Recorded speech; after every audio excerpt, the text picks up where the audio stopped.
Hoy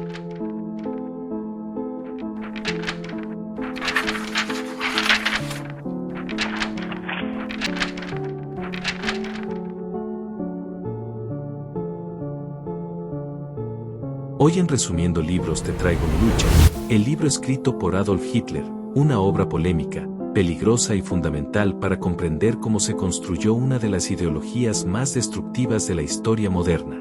Este libro no se analiza para repetir sus mensajes, sino para entender cómo se articulan los discursos manipuladores, cómo se puede llevar a una nación completa hacia el odio y sobre todo, para aprender a reconocer los mecanismos que permiten que ideologías extremistas surjan y crezcan. Hitler escribió Mi lucha en prisión, después del fallido Putsch de Múnich de 1923. Con apenas unos años de militancia política, pero con una visión ya radicalizada, utilizó este encierro para plasmar lo que consideraba su proyecto de nación y las bases ideológicas del nazismo. Lo interesante, y a la vez escalofriante, es que muchas de las ideas que después llevaría a la práctica ya estaban ahí: su visión racial, su obsesión con la propaganda, su odio marcado hacia ciertos grupos y su interpretación retorcida de la historia alemana. Desde el inicio del libro, Hitler se presenta como un hombre que, según él, fue despertando frente a lo que describía como los problemas de Alemania.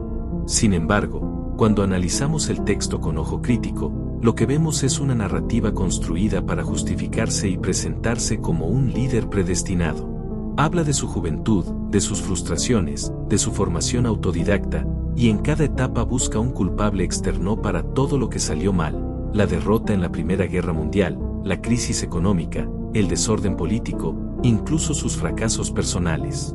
Uno de los puntos más estudiados del libro es su explicación sobre cómo, según él, surge su antisemitismo. Lo plantea como un proceso lógico, pero en realidad está lleno de estereotipos, prejuicios y teorías conspirativas sin fundamento. Aquí es importante hacer un alto para aclararle al público que este tipo de razonamientos son ejemplos perfectos de manipulación ideológica.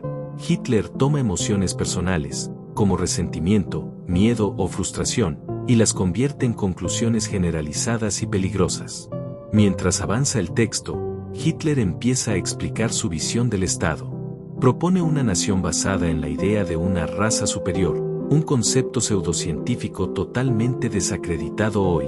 Habla del uso de la propaganda como arma política, definiéndola como algo que debe apelar a las emociones más básicas. Este punto es revelador. Explica cómo la propaganda efectiva no busca educar, sino simplificar la realidad hasta convertirla en un eslogan emocional. Este análisis es útil hoy, porque nos permite reconocer patrones de manipulación en discursos modernos. El libro también dedica varias partes a describir cómo debería funcionar el partido que él imaginaba. Plantea una organización rígida, casi militar, en la que todo está subordinado al liderazgo absoluto. Justifica la violencia política como método de defensa, un argumento que luego se transformó en represión sistemática. Cuando él habla de fortaleza, pureza o unidad, no lo hace desde un deseo de bienestar colectivo, sino con la intención de eliminar la diversidad y concentrar el poder en una sola figura. A lo largo del texto aparecen momentos en los que Hitler intenta presentarse como un estratega visionario. Habla de alianzas internacionales, de espacio vital, Lebensraum, y de la idea de expandir Alemania hacia territorios del este. Todo esto, que en su momento pudo parecer extremista o fantasioso, terminó siendo el plan que llevó a Europa a la Segunda Guerra Mundial. En retrospectiva, Mi lucha funciona como un mapa de lo que después sucedió, una mezcla de racismo, nacionalismo agresivo, guerra y genocidio.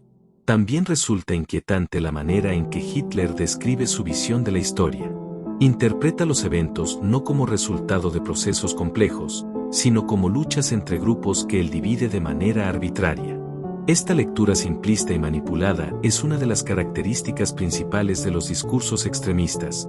Reducen la realidad a una narrativa de ellos contra nosotros, donde siempre hay un enemigo interno o externo al que culpar. Un punto que suele mencionarse en análisis académicos es la obsesión del autor con el concepto de liderazgo fuerte. Presenta al líder como alguien incuestionable, casi infalible, que guía a las masas incapaces de pensar por sí mismas. Este tipo de idea contribuye a destruir instituciones democráticas, porque desplaza la responsabilidad colectiva hacia una sola figura autoritaria. Hacia el final del libro, Hitler presenta lo que considera la misión histórica de Alemania.